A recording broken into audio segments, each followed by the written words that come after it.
Gente, esse gráfico aqui é bem importante, tá? E todos vocês passam por isso durante todo o ano. Isso aqui é tempo, isso aqui é aprovação. Basicamente, todo mundo quando começa a estudar, eu falo que fica no estágio de sofrimento. Gilberto, o que seria estágio de sofrimento? Nesse estágio aqui, você até estuda muito, mas seus resultados não são proporcionais. Eu não sei se você se dedica aí 6, 8 horas por dia estudando e quando vai fazer um simulado parece que não está vendo o resultado do que está estudando. Então o que existe no estágio de sofrimento? Eu me esforço muito, mas meu resultado não é proporcional a todo o meu esforço.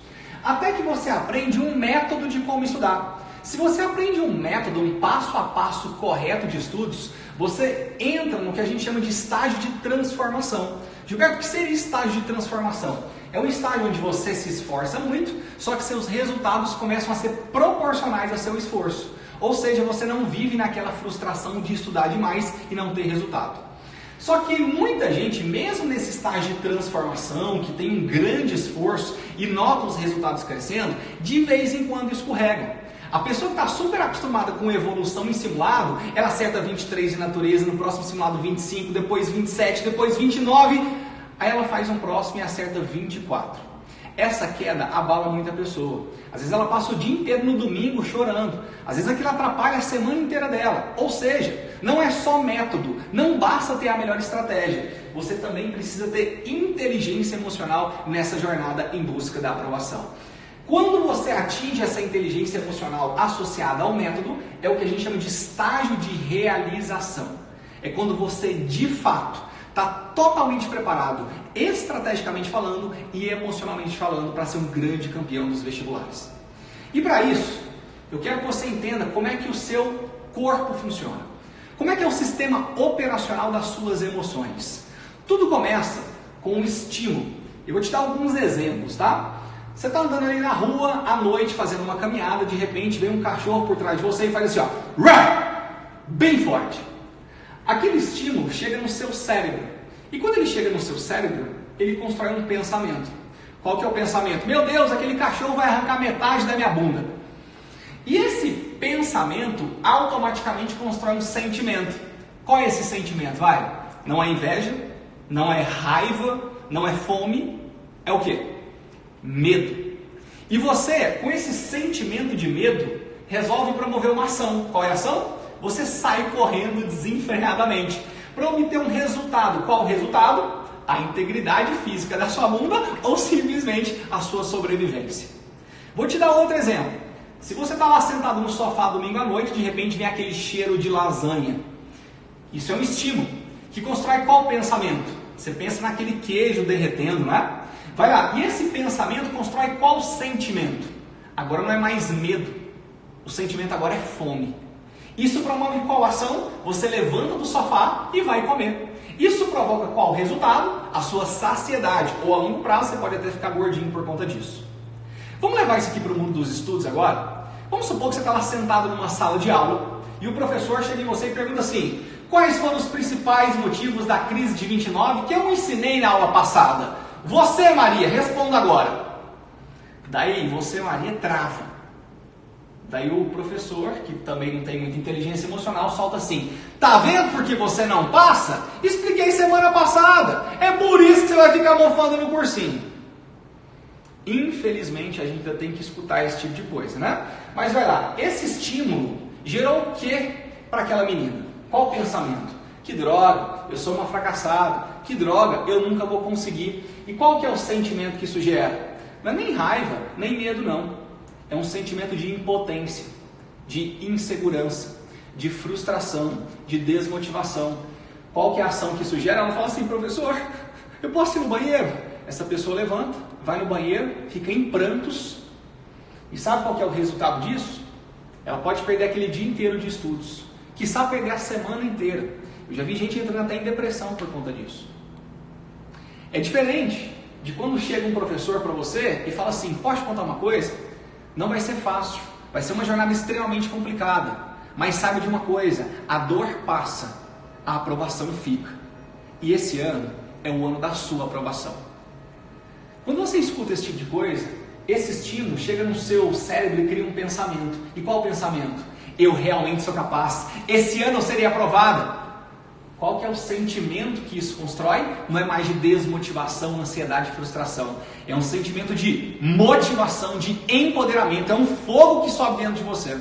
Qual que é a ação que isso gera? Você estuda o dia inteiro, sem cansar, a semana inteira, sempre em busca da realização do seu sonho. E qual que é o resultado? A sua aprovação.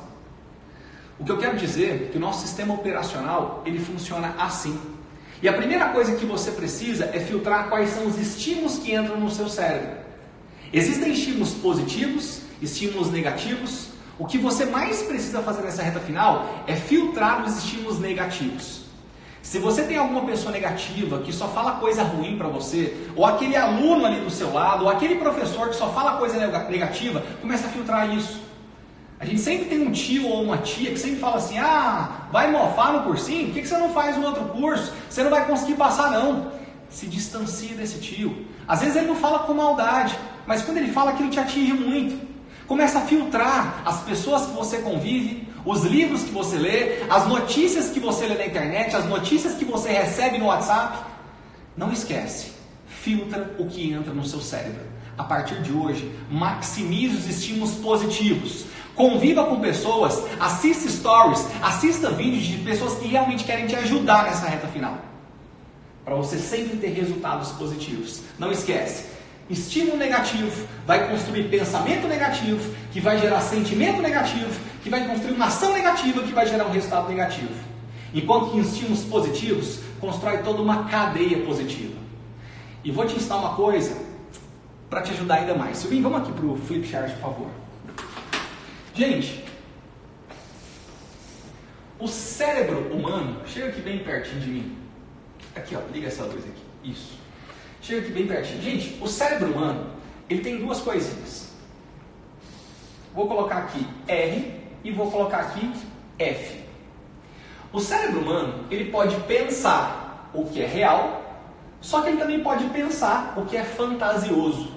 Ou seja, você pode pensar aquilo que acontece de verdade, ou você pode criar uma fantasia. Por exemplo, hoje eu estou aqui em setembro e o Enem só é em novembro. E eu posso muito bem falar assim, nossa, eu acho que eu não vou passar. Ai, que droga, vai chegar no dia do Enem, minha barriga vai doer, vai ter aquele monte de questões que eu não vou dar conta, eu não vou conseguir terminar a prova no tempo certo, eu vou chegar em casa e minha mãe vai falar, e aí, como é que foi na prova?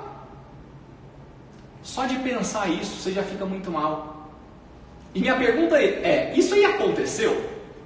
Não, porque isso não é uma realidade, isso é uma pura fantasia que você está criando.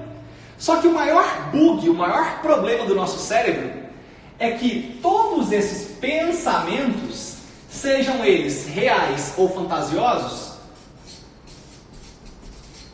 eles viram sentimentos.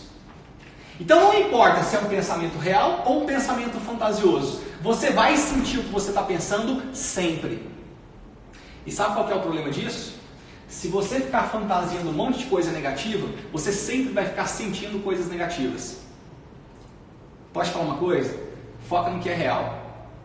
E sabe o que é real? Você tem saúde e energia. Você tem livro. Você tem internet. Você tem condições hoje de estudar e ser um grande campeão. Você tem condições hoje de passar esse ano ainda, porque novembro não chegou. Portanto, foca no que é real, não foca no que é fantasioso. 90% do sofrimento das pessoas ocorre por problemas que nem sequer aconteceram. Tem gente que hoje está sofrendo pelo dia do Enem, e o dia do Enem nem chegou. Portanto, não esquece disso. Controle muito bem seus pensamentos, porque eles são fonte dos seus sentimentos, sejam eles positivos ou negativos. Foca no que é real. Ok? Legal? Bom, entendido o sistema operacional emocional, vamos para frente. Quero te ensinar um pouquinho agora do mapa 2A. Esse mapa 2A é bem importante. Gente, até então, ok? Tudo certinho? Será que o pessoal está me escutando? Tá beleza? Está acompanhando os comentários? Vamos liberar um pouquinho os comentários só para saber se o pessoal está escutando bem.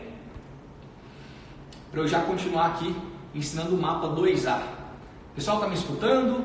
Estou falando bem alto aqui. Gente, só dá um ok para mim. Fala sim. Se você estiver escutando, fala sim para mim. Só para a gente acompanhar daqui, tá? Coloca um sim nos comentários. Se estiver escutando bem, fala sim, tá bom? Gente, não esquece, assunto bem importante, a gente precisa ajudar as pessoas, chega de infelicidade, chega de desmotivação, chega de tristeza, envia esse vídeo para outras pessoas. Tem esse botãozinho de compartilhar embaixo, que é um aviãozinho assim, ó, Parece um triângulozinho? Clica nele e manda para pelo menos 3 pessoas que você gosta, tá bom? Vamos ajudar as pessoas a ter mais força emocional nessa reta final, ok?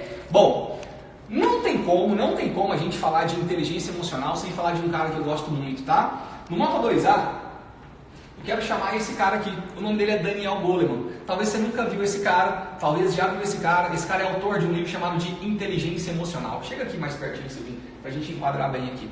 Legal, Inteligência Emocional. Esse cara aqui, ele escreveu esse livro e lá ele ensina 2 coisas que pra mim são muito importantes, tá? Ele fala que os 3 pilares da inteligência emocional é autoconsciência, autogestão e empatia. E hoje eu quero ensinar principalmente esses 2 aqui. Gente, o que é autoconsciência? Autoconsciência é você ter consciência do que você está sentindo. Você de repente está ali com um sentimento negativo e você fala assim, pô, eu tô desmotivado. Será que realmente o que você está sentindo é desmotivação? Gente, pode contar uma coisa? Desmotivação é diferente de ansiedade, que é diferente de insegurança, que é diferente de frustração, que é diferente de medo, que é diferente de infelicidade, que é diferente de nostalgia. A gente sente um monte de coisa diferente, só que às vezes a gente não sabe dar nome direito para aquilo que a gente está sentindo. E isso é um problema muito sério. Porque se você não sabe o que você está sentindo, como é que você vai gerir isso? O que é autogestão? Autogestão é, baseado no que eu estou sentindo, como eu irei gerir isso? Gente, médico sabe muito disso. Quando chega um paciente na frente dele, o paciente não está sabendo descrever de verdade o que ele está sentindo, o médico passa uma bateria de exames. Justamente para ter um pouco mais de segurança, para entender o que aquela pessoa realmente está passando. Para ter uma consciência do que aquela pessoa realmente está sentindo. Para, baseado no que ela está sentindo, o médico saber promover um plano de ação para corrigir a vida daquela pessoa. Então o primeiro passo é você saber o que você está sentindo. Gilberto, e me ensina, como é que eu vou aprender o que eu estou sentindo? Vai lá, o que a gente mais sente nessa reta final, gente? São esses 4 sentimentos negativos aqui e eu vou te ensinar rapidinho o que é cada um deles.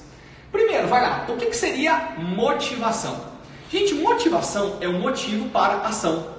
Você hoje que está estudando bastante, está até muito cansado, sem muita energia, mas ainda continua buscando essa aprovação, por que você está estudando?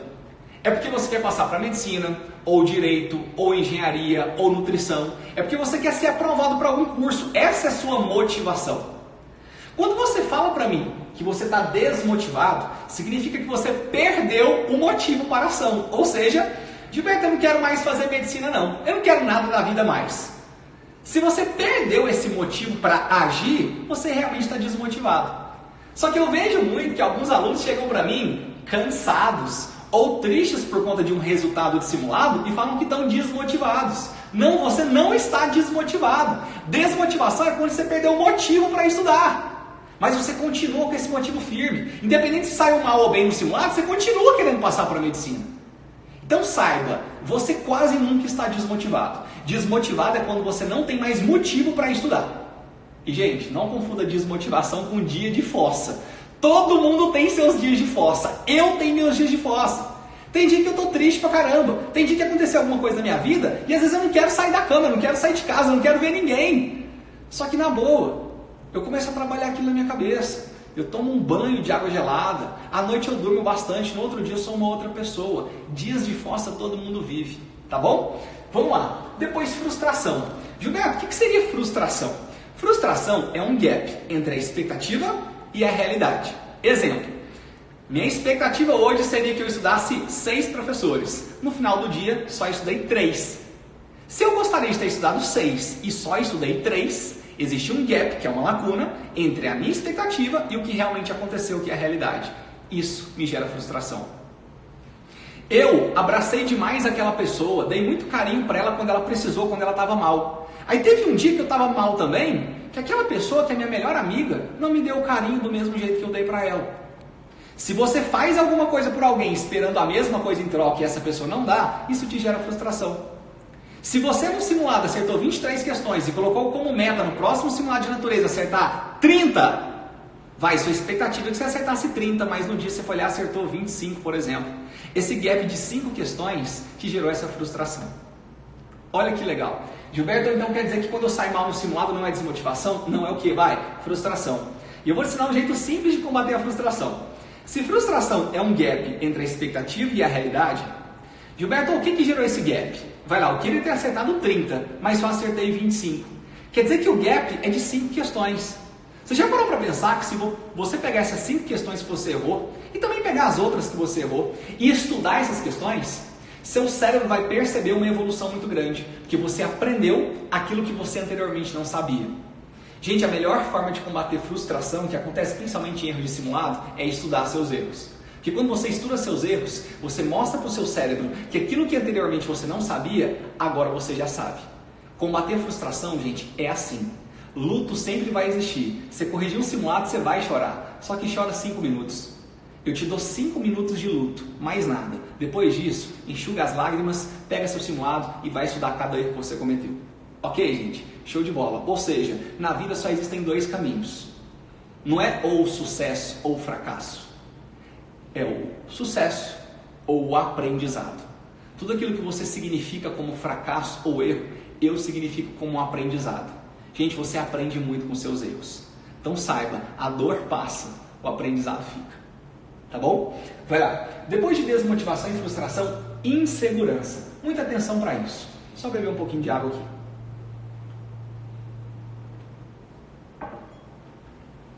O que seria insegurança? Insegurança é quando você começa a analisar seu próprio trabalho, analisar como é que foi sua semana, analisar como é que foi seu mês, e você começa a avaliar esse trabalho como um trabalho não tão bom, um trabalho negativo. Quando você avalia seu último mês, você fala assim, caramba, eu não estudei as matérias mais importantes, eu não revisei a quantidade que eu tinha que revisar, eu não fiz a quantidade de exercícios correta, e tem matéria que é super importante para o Enem, e eu nem estudei, nem abri o livro ainda. Quando você começa a avaliar seu trabalho assim, você começa a ficar mais inseguro, ou seja, com menos confiança. E fala pra mim, se você fica mais inseguro e menos confiante, você começa a ter mais ou menos medo da prova que está chegando. Muito mais medo, né? Sabe o que é esse medo de algo que está chegando, ou seja, medo do futuro? O nome disso é ansiedade. Gente, ansiedade todo mundo tem, em maior ou menor grau. Principalmente quando está chegando um evento muito importante. Por exemplo, você que é homem ou mulher que vai casar daqui a um mês, sabe como é que você vai ficar naquela semana do casamento? Extremamente ansiosa ou ansioso.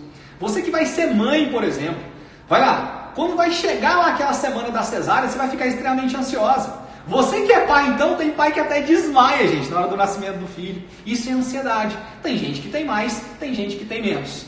Só que vou te falar uma coisa. Uma das maiores fontes de ansiedade do estudante nessa reta final é a insegurança. Ou seja, a insegurança constrói a ansiedade. Se eu começo a perceber que eu não estou estudando certo, isso me gera uma ansiedade imensa, porque antes eu fiquei extremamente inseguro. Se eu não estudo certo, fico inseguro. Se eu estou inseguro, eu não estou confiante na prova. Se eu não estou confiante na prova, eu começo a morrer de medo da prova que está chegando.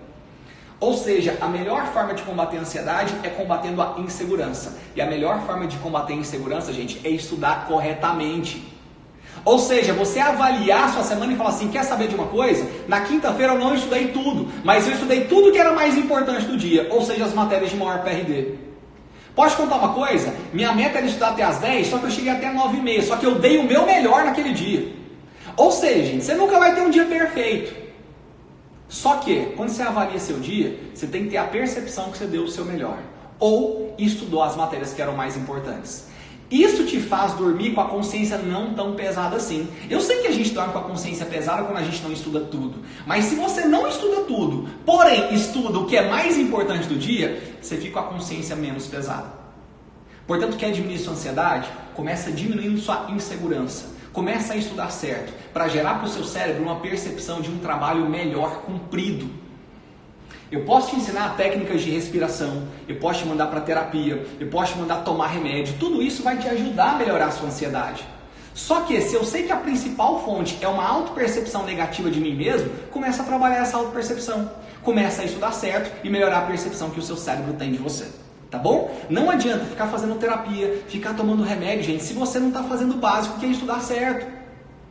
Portanto, é um trabalho de time. Se você, por exemplo, está naquela depressão profunda, vai no psiquiatra, vai no psicólogo, vai no terapeuta, toma aquele remedinho para sair da fossa, mas ao mesmo tempo, mostre para o seu cérebro a evolução, estude da maneira correta. Na primeira live eu falei muito disso, e a gente ainda tem 8 lives para falar disso ainda. Lá no meu Instagram eu posto isso todo santo dia para te ajudar. É vídeo, é stories, é respondendo pergunta, acompanhe isso. Eu tenho certeza que isso vai te ajudar bastante a diminuir sua insegurança e sua ansiedade. Tá bom? Então vai lá. Não confunde esses sentimentos. O que é desmotivação? É quando você perde um motivo para estudar. Eu tenho certeza que você não perdeu. O que é frustração? É um gap entre a expectativa e a realidade. Como é que eu corrijo isso? Simplesmente avaliando aquilo que eu errei e aprendendo aquilo, gerando percepção de evolução para o meu cérebro. O que é insegurança? É quando eu avalio o meu trabalho passado como um trabalho ruim. O que você tem que fazer daqui para frente? Começar a melhorar a priorização dos seus estudos, estudar aquilo que é mais importante para ter uma percepção de um trabalho bem cumprido. O que é ansiedade? É o medo do futuro.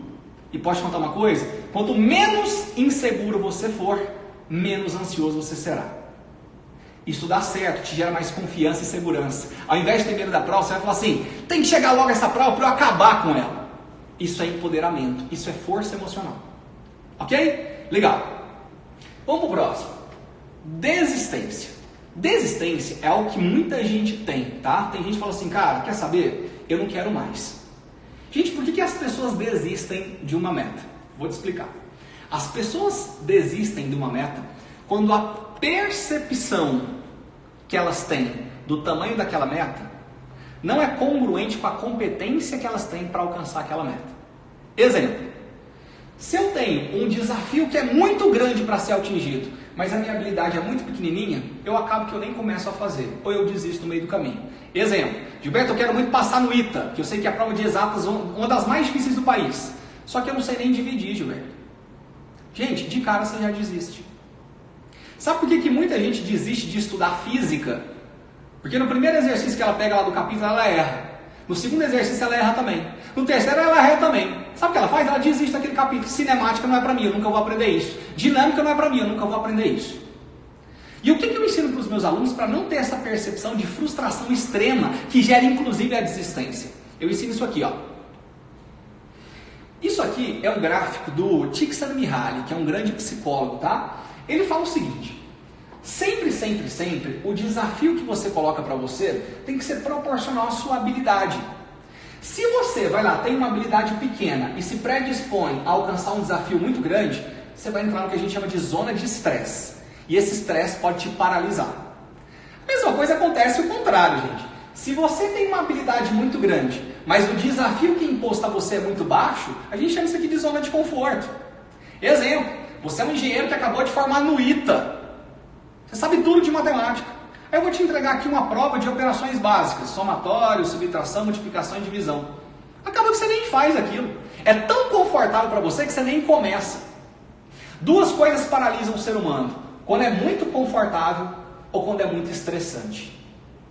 Portanto, você tem que buscar uma proporcionalidade sempre entre habilidade e desafio. Olha só, deixa eu te explicar uma coisa. Nem zona de conforto, nem zona de estresse. Você tem que buscar caminhar nessa linha aqui, ó.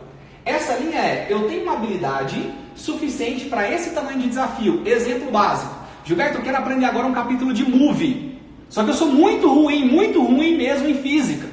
Logo, você tem que construir essa habilidade para ir construindo um desafio grande em movie. O que você faz?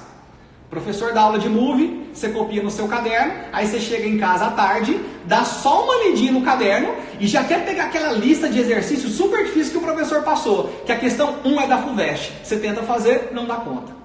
Você vai para 2 da Unesp, tenta fazer, não dá conta. Vai para 3 da Unicamp, tenta fazer, não dá conta. O que vai acontecer? Frustração extrema. Mas será que o problema está em você de verdade? Você acha que realmente só ler aquele resumozinho de movie e já ir por uma questão da FUVEST é o caminho melhor? Gente, é como se fosse uma cirurgia cardíaca. Você consegue ler um resuminho de cirurgia cardíaca e pegar lá um mês no paciente e fazer uma cirurgia cardíaca? Não. O resuminho te construi uma habilidade muito pequena para um tamanho de um desafio que é fazer uma cirurgia.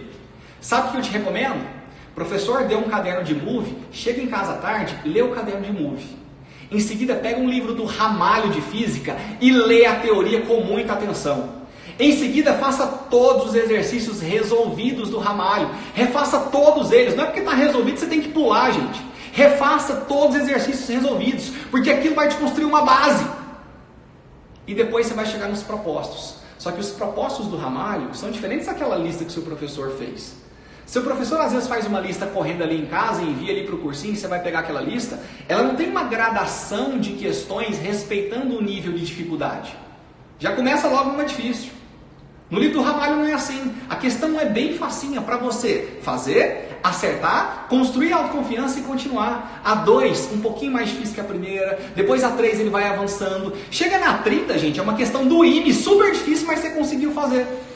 Por quê? Porque você respeitou uma gradação de dificuldade. Não esquece de uma coisa, principalmente em exatas, sequência é mais importante que quantidade. Não adianta nada pegar 200 exercícios aleatórios de análise combinatória e tentar fazer. Prefira pegar 20 exercícios numa sequência de dificuldade correta. Você vai aprender muito mais assim. Ok? Então vamos lá, como é que eu combato esse sentimento de desistência? É construindo a habilidade pouco a pouco e aumentando o desafio pouco a pouco. Não queira ser igual ao seu colega que já está há 3 anos no cursinho. Para de olhar para aquele ranking do simulado, ver o cara que está em primeiro lugar e falar assim, eu quero ser igual a esse cara. Você não vai ser igual àquele cara, porque talvez seus 15 anos de vida pregressa são diferentes da vida daquele cara. Tudo que ele viveu na vida dele está levando ele para o primeiro lugar do simulado. Você não tem que falar assim, eu tenho que ser igual a esse cara.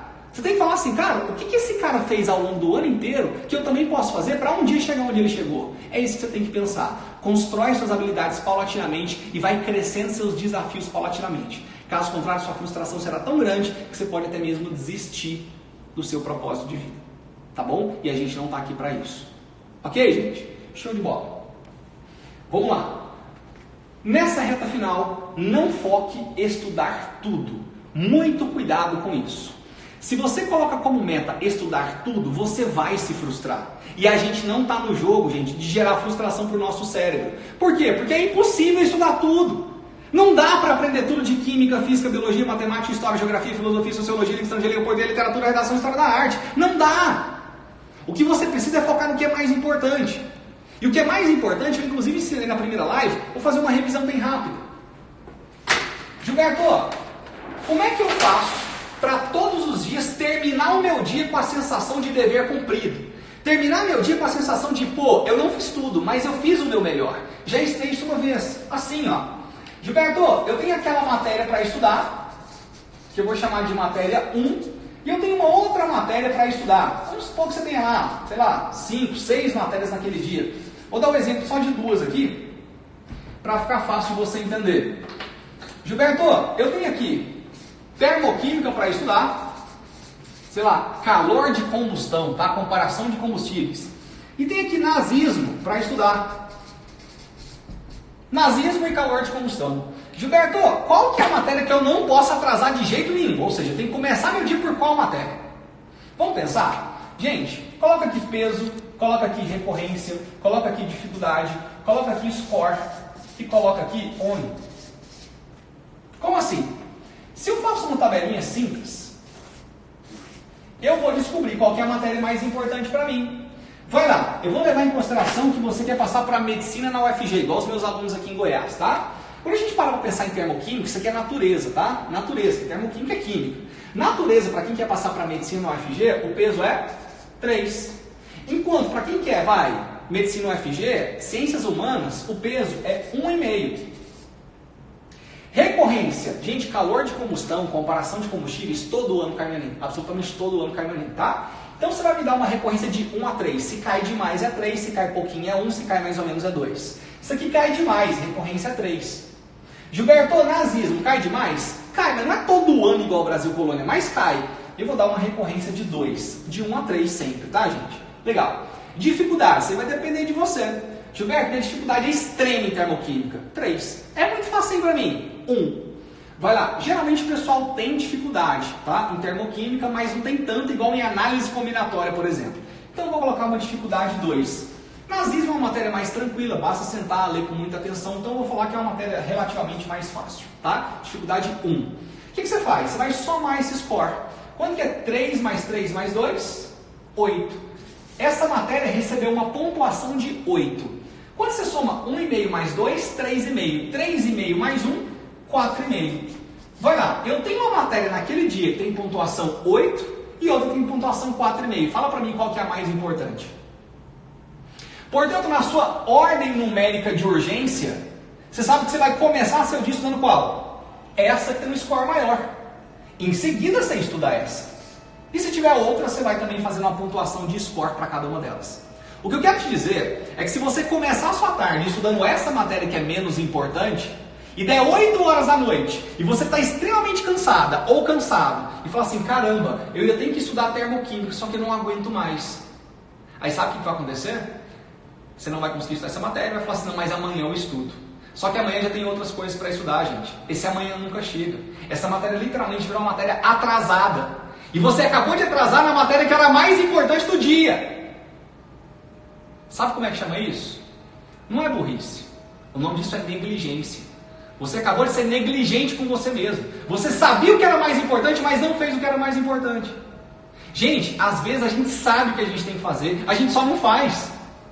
Então não seja negligente. Volta para os fundamentos, analisa o PRT da matéria, você vai saber o que é mais importante. Daí você vai terminar seu dia, às vezes não tendo estudado tudo. Isso te deixa a consciência pesada. Só que você estudou o que era mais importante. Isso deixa sua consciência menos pesada. Ok, gente? Não esquece, não existe mundo perfeito nos estudos. Existe um saldo positivo. Você precisa fazer mais coisas certas que erradas. Ok? Legal. Vamos voltar para cá? Não esquece, seu cérebro precisa perceber diariamente evolução. Evolução. O que é perceber evolução? É saber que você está dando o seu melhor.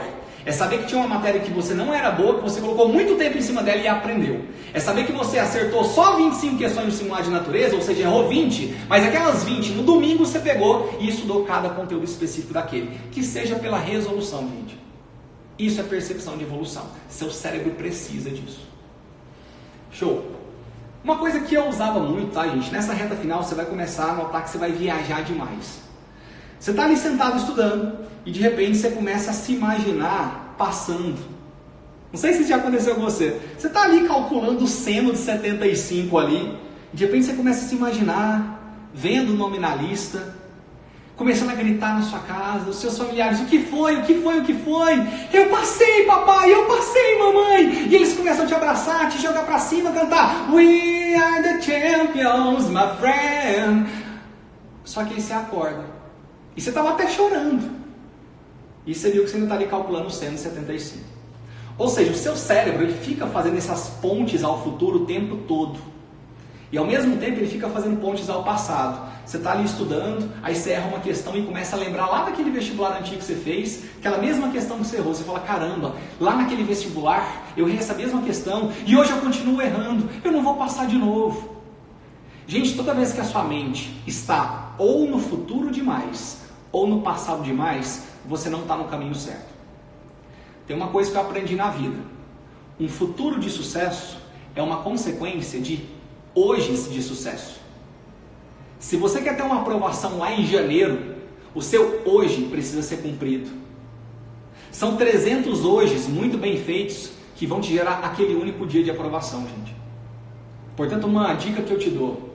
Tenha 10% da sua mente no passado para aprender com seus erros. Tenha 10% da sua mente no futuro para saber onde você quer chegar. Só que 80% da sua mente tem que estar no presente, focando em cumprir o hoje. E sabe o que eu fazia no meu quarto? Eu estava aqui estudando e o tempo todo eu ficava viajando, né? E eu viajava sempre assim, eu tô aqui, aí minha cabecinha começava a subir assim, ó. Meu olhar começava a ir longe, gente. Tinha um monte de parede ao meu redor, mas ele ia longe. Sabe o que eu fiz? Eu peguei um monte de folha chamex e escrevi bem grande assim, ó, volta Gilberto, e preguei no quarto inteiro. Toda vez que eu estava aqui focado e de repente eu viajava, levantava a cabeça, levantava o olho, eu lia na parede inteira assim, ó, volta Gilberto. Aquilo era um gatilho para eu voltar. Ou seja, eu dominava a minha mente, eu controlava a partir daquele volta Gilberto. Eu ainda colocava um palavrão que eu não vou falar aqui, mas não precisa colocar palavrão, não é porque eu colocava porque aquilo gerava um impacto emocional. Levantei o olho, volta Mariana, volta Rebeca, volta João, volta Vitor. Aquilo te faz voltar, ok? Você pode fazer isso no seu quarto também, que isso me ajudou muito, tá bom? Legal. Isso eu já falei para vocês hoje que é bem importante. Às vezes você fica pensando demais no futuro e fica sofrendo por um futuro que nem sequer chegou. É aquela mente fantasiosa, fica construindo cenários negativos e sentindo aqueles cenários negativos. Leia isso, 90% do sofrimento das pessoas ocorre por problemas que nem sequer aconteceram. Posso te pedir uma coisa? Foca no que você tem controle. Você não tem controle de fato no que vai cair naquele dia da prova. Você não tem controle se no dia da prova vai estar quente ou vai estar frio, se o ar-condicionado vai estar ligado ou não, se alguém vai estar comendo fandangos atrás de você, mexendo naquele pacote o tempo todo. Você não tem controle sobre isso. Literalmente você não tem controle da sua aprovação. Você não sabe se vai passar ou não. Mas você tem controle de quantas horas por dia você estuda, de quais os dias da semana você estuda, do ambiente que você estuda, do material que você usa, das matérias que você estuda, das técnicas que você aplica. Tudo isso você tem controle. Quanto, quando, onde, por onde, o que e como você estuda está no seu controle. A sua aprovação não está no seu controle. Só foca no que você tem controle hoje, que a sua aprovação vai chegar. Não esquece disso. Para de sofrer por coisas que nem sequer aconteceram. Bem importante isso aqui, tá? Esse é um livro que fez muita diferença para mim. Você não precisa ler esse livro, mas só vou te contar uma historinha dele muito rápido. Esse livro aqui chama-se Antifrágil, tá? Uma vez eu estava vendo uma reportagem do Cristiano Ronaldo e ele estava falando que quanto mais as pessoas vaiam ele, mais forte ele fica e melhor ele joga. Olha que doido isso. E esse livro fala bastante disso. Vai lá, qual que é a diferença de um material frágil, resistente, resiliente e antifrágil? O material frágil é aquele que diante de uma pressão ele quebra ou deforma. Vidro, por exemplo. O que é um material resistente? É aquele que diante de uma pressão forte, ele não deforma. O que é um material resiliente? É aquele material que diante de uma pressão, ele deforma, mas ele consegue voltar para o estado original. Agora, o que seria um material antifrágil?